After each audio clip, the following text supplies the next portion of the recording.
ವೇದವತಿ ಆತ್ಮಸ್ವರೂಪ ದಶಕಂಠ ಕೊಂಡೊಯ್ಯುವಾಗ ಜಾನಕಿಯನ್ನು ಸೇರಿಕೊಂಡಿತು. ಅಗ್ನಿ ಪ್ರವೇಶ ಮಾಡಿದಲ್ಲಿಗೆ ಅದು ಕಳೆದು ಹೋಯಿತು. ಜಾತ ವೇದನ್ನು ಮಡಿಲ ಸೇರಿಸಿ ಮತ್ತೆ ಇದ್ದನು ನಿನಗೆ ಎನ್ನ. ಆದ್ದರಿಂದಲೇ ಭೂತಾತ್ಮಳಾಗಿ ನಿನ್ನನ್ನು ಪೂಷವಂಶಸ್ಥನಾಗಿ ಸ್ವೀಕರಿಸಿದ್ದೇನೆ. ಧನ್ಯತೆಯನ್ನಂತೆ ಜಾನಕಿ, ಯೋಚನೆ ಮಾಡಬೇಡ. ಸೀತಾರಾಮ ಅಂತ ಹೆಮ್ಮೆಯಿಂದ ಹೇಳಿಕೊಳ್ಳುತ್ತಾ ಇದ್ದೇನೆ. ಇಲ್ಲಿರುವುದಲ್ಲವಲ್ಲ, ಇಲ್ಲಿಯ ಪ್ರಕ್ರಿಯೆಯನ್ನು ಪೂರೈಸಿ ಸಾಗಬೇಕಾದಂತ ಅಯೋಧ್ಯೆಗೆ ಗಮಿಸೋಣ.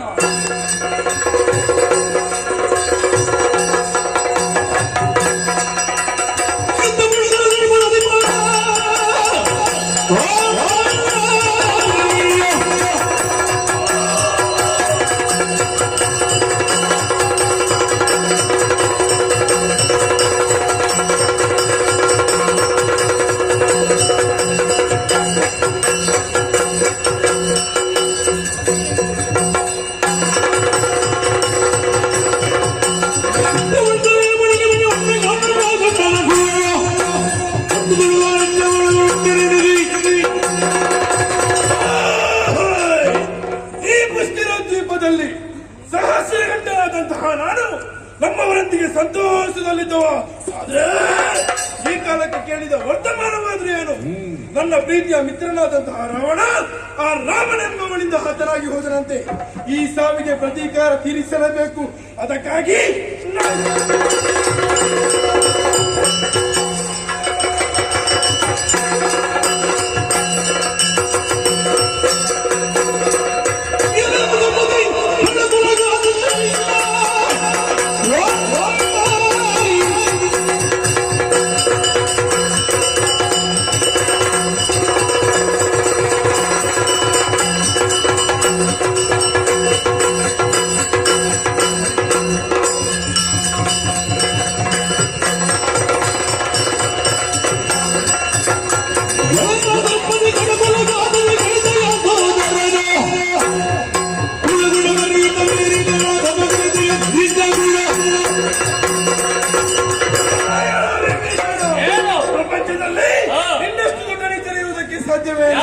ಅಧಿಕಾರ ಪಡೆಯುವ ಆಸೆಯಿಂದ ಆ ರಾಮನ ಪಾಳಯವನ್ನು ಸೇರಿ ನಿಮ್ಮವನ್ನೆಲ್ಲ ಕೊಲ್ಲಿಸಿದೆ. ಲೋಕಕ್ಕೆ ನೀನವರ ಸಾತ್ವಿಕ, ಇಲ್ಲಿ ಮಾಡುವುದು ನಿಜ ಕೆಲಸ.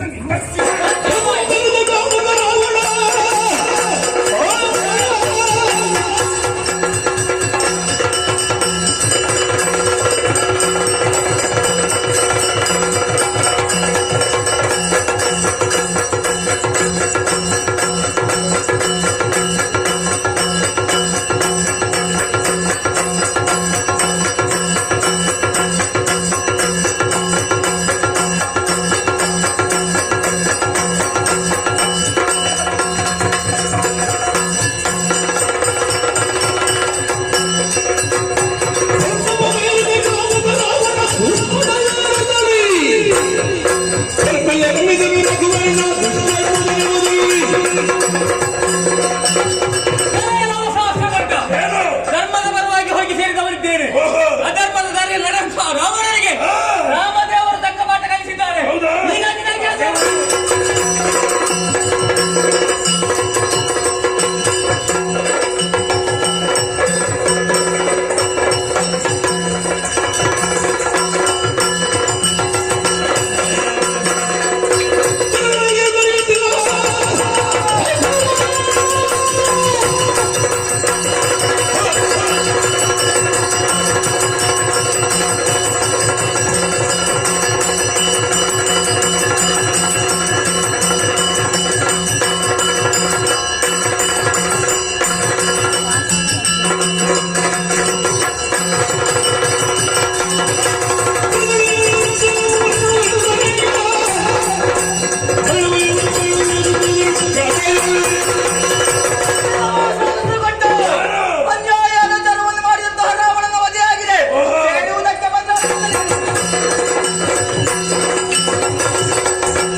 ರಾಕ್ಷಸರೆಲ್ಲ ಸೇರಿಕೊಂಡು ಹಾ. ಲಂಕೆಗೆ ಬಂದು ದಶಗಂಟನನ್ನ ವಧಿಸಿದೆ ಅಪ್ಪ ಅಪ್ಪ. ಏಯ್! ಇದು ನಿನ್ನ ಎದುರಾಳಿಯಾಗಿ ಒಂದು ವಸ್ತು ಅಂತ ದಶಕಂಠನೇ ಲೆಕ್ಕಕ್ಕೆ ಸಿಗಲಿಲ್ಲ. ಹಾ. ಮತ್ತೆ ನಿನ್ನ ಯಾವ ಕಂಠ ಲೆಕ್ಕ? ಹೌದಾ?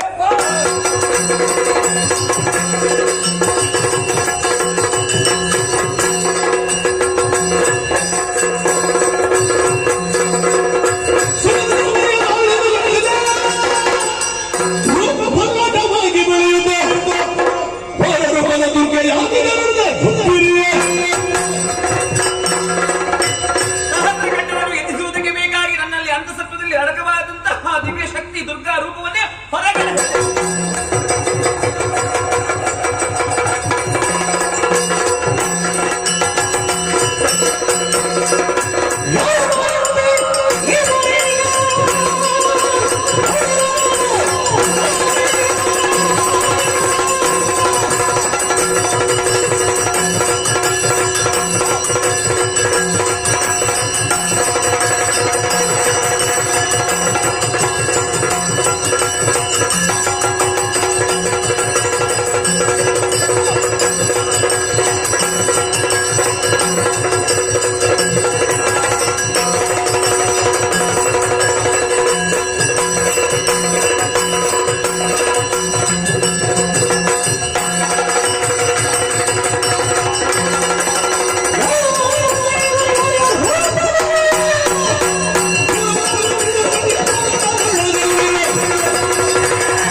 ನಮ್ಮವರನ್ನೆಲ್ಲ ಕೊಲ್ಲುತ್ತಾ ಕೊಲ್ಲುತ್ತಾ ಮಾರಿಯ ರೂಪದ ತೆರೆದು ಮುಂದೆ ಮುಂದೆ ಬರ್ತಾ ಇರುವೆ.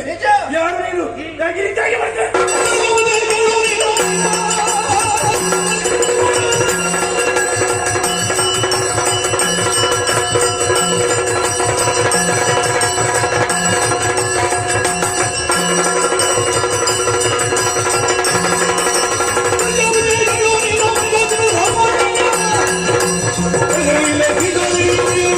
ಏನೇ? ಪ್ರಪಂಚದಲ್ಲಿ ನಿನ್ನನ್ನು ಕೊಲ್ಲುವಂತಹ ಶಕ್ತಿ ಯಾವುದಿಲ್ಲ ಎನ್ನುವ ಹಾಗೆ ಯೋಚಿಸಬೇಡ. ಯಾಕೆ? ಭೂಜಾತೆಯಾದಂತಹ ನಾನು ಮಹಾಕಾಳಿ ಸ್ವರೂಪವನ್ನು ತಾಳಿ ನಿನ್ನ ಕಣ್ಣ ಮುಂಭಾಗದಲ್ಲಿ ಕಾಣಿಸಿಕೊಂಡಿದ್ದೇನೆ. ಓಹೋ. ಪರಕ್ಷಣದಲ್ಲಿ ನಿನ್ನ ಶಿರ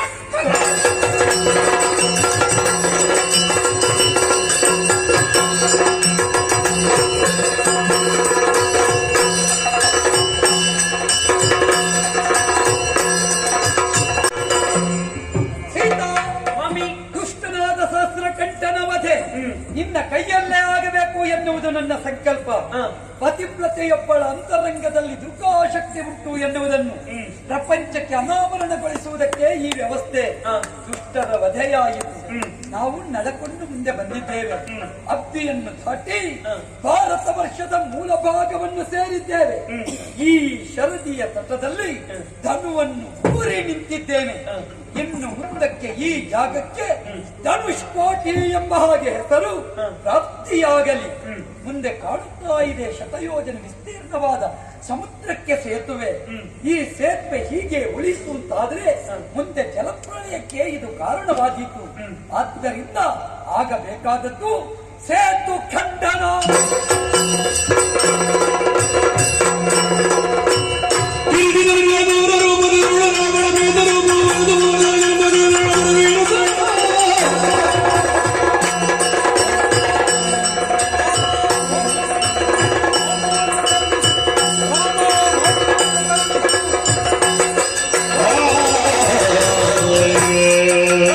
ಮೋಕ್ಷವನ್ನು ಕರುಣಿಸು.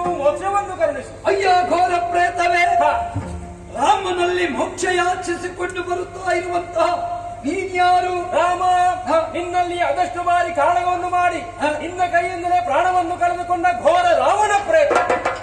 ಕಟ್ಟಣ ಪ್ರೇತ. ಹೌದು. ಮೋಕ್ಷಕ್ಕಾಗಿ ಈ ನೆಲಕ್ಕೆ ಬಂದೆ. ಯೋಚನೆ ಮಾಡಬೇಡ, ವ್ಯವಸ್ಥೆ ಮಾಡುತ್ತೇನೆ. ಹಾಗೆ ಆಂಜನೇಯ, ಓ, ಈ ಕ್ಷಣವೇ ರಜತಾತ್ರಿಗೆ ಹೋಗಿ ಶಿವಲಿಂಗವನ್ನು ತರುವೆಯ. ಅಪ್ಪಣೆ ಪ್ರಭು.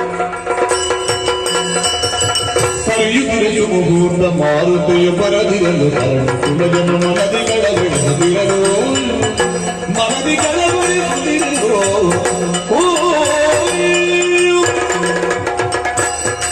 ಸೀತಾ, ದಶಕಂಠನ ಪ್ರೇತಕ್ಕೆ ಶಿವಲಿಂಗ ಸ್ಥಾಪಿಸಿ ಆ ಮುಖಾಂತರವಾಗಿ ಮೋಕ್ಷ ಪಡಿಸ್ತೇನೆ ಅಂತ ವಾಗ್ದಾನ ವಾಗ್ದಾನವಿಟ್ಟಿದ್ದೇನೆ. ಮುಹೂರ್ತ ಇಲ್ಲಿ ಮೀರುತ್ತಾ ಇದೆ. ನಾನು ಯಾವಾಗ ಅಯೋಧ್ಯೆಯಿಂದ ಹೊರಟು ಬಂದೆನು, ಚಿತ್ರಕೂಟಕ್ಕೆ ಬಂದ ನನ್ನ ತಮ್ಮನಾದ ಭರತ ಆಡಿದ್ದಾನೆ. 14 ವರ್ಷ ಕಳೆದು 9 ತಾಸು ಪರ್ಯಂತ ಕಾವೆ. ನೀ ಅಯೋಧ್ಯೆಯ ಪುರಪ್ರವೇಶ ಮಾಡದೇ ಇದ್ರೆ ಅಗ್ನಿಗೆ ಸಕಲ ತನುವನ್ನು ಆಹುತಿ ಕೊಡುತ್ತೇನೆ ಎಂಬ ಹಾಗೆ ಅಯೋಧ್ಯ ಪ್ರವೇಶಕ್ಕೂ ಮುಹೂರ್ತ ಆಗಿದೆ. ಇವನಿಗೂ ಮುಹೂರ್ತ ಕೊಟ್ಟಿದ್ದೇನೆ. ಹೋದ ಆಂಜನೇಯ ಕಾಣ್ತಾ ಇಲ್ಲ. ಏನು ಮಾಡೋಣ? ಇದಕ್ಕಾಗಿ ಚಿಂತಿಸುವಂತಹ ಅಗತ್ಯವೇ ಇಲ್ಲ. ಕ್ಷಣ ಮಾತ್ರದಲ್ಲಿ ಮಣಲಲಿಂಗವನ್ನು ಸಿದ್ಧಪಡಿಸುವುದಕ್ಕೆ ನಾನು ಶಕ್ತಳಿದ್ದೇನೆ. ಸಾಧ್ಯವೇ? ನೋಡುತ್ತೀರಾ ನೀವು? ನೋಡೋಣ. ಬರೆದು ತಂಗಿದೆಂಬುದು ಜಾರಕಿ ಹೊರಗಡೆಗೊಳಿಸಿ ಗಿಡಗಳಾಡಿಗಳು ಹೊರಗಡೆಗೊಳಿಸಿ ಗಿಡಗಳಾಡಿಗಳು. ಸ್ವಾಮಿ, ಕ್ಷಣ ಮಾತ್ರದಲ್ಲಿ ಮಣಲಲಿಂಗವನ್ನು ಸಿದ್ಧಪಡಿಸಿದ್ದೇನೆ. ಇದಕ್ಕೆ ದಾಕ್ಷಾಯಿಣಿ ಅಂಶವನ್ನು ಶಿವಶಕ್ತಿಯನ್ನು ಸೇರಿಸಿದ್ದೇನೆ. ಆಗಲಿ ಅರ್ಚನೆ. ಕಾಲಕ್ಕೆಂದರೆ ಕಾಲ ಕಾಲ ದಿಶಾ ಕಾಲ ನಯನ ಚಂದ್ರ ಕಾಲ ನಯನ ಚಂದ್ರ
ನನ್ನ ಆಜ್ಞೆಯನ್ನು ಪರಿಪಾಲಿಸುವುದಕ್ಕಾಗಿ ಹೋದೆ ನೀನು ಪರಮೇಶನ ಬಳಿಗೆ.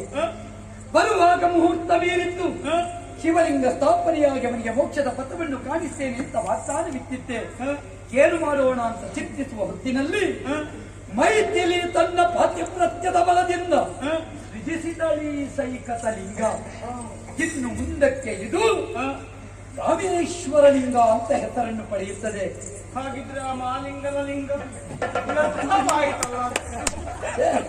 ಮಹಾಲಿಂಗನ ಲಿಂಗ ಯಾವತ್ತಾದರೂ ವ್ಯರ್ಥವಾಗುವುದಕ್ಕುಂಟೇನೋ.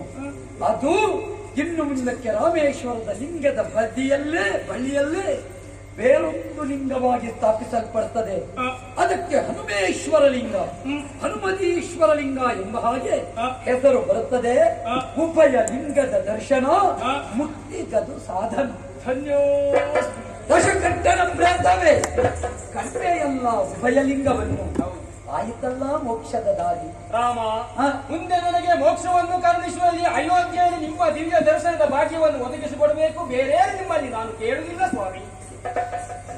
ದಶಕಂಠನ ಪ್ರೇತವೇ ಏನು ನೀನು ಅಂತ ಏನು? ರಾಮನನ್ನು ಜೀವಂತ ಇರುವಾಗ ನಂಬದೇ ಇರುವ ಸಾವಿರ ಪ್ರೇತಗಳು ಈ ಪ್ರಪಂಚದಲ್ಲಿ ಇದ್ದಾವೆ. ಅವುಗಳಿಗೆಲ್ಲ ಮೋಕ್ಷ ಸಿಗಬೇಕು, ಅಯೋಧ್ಯ ದರ್ಶನವೇ ಆಗಬೇಕು.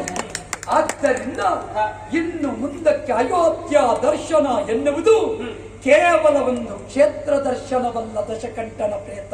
ಅಯೋಧ್ಯ ದರ್ಶನ ಎನ್ನುವುದು ಬಾಳದೀಪದ ದರ್ಶನ. ಅಯೋಧ್ಯ ದೀಪಗಳು ಪ್ರಪಂಚಕ್ಕೆ ಬೆಳಕಾಗಿ ಕಂಗೊಳಿಸುವ ಪರ್ವಕಾಲದ ಪ್ರತೀಕ್ಷೆಯನ್ನು ನೀನೇ ವೀಕ್ಷಿಸುವೆ. ಹೀಗೆ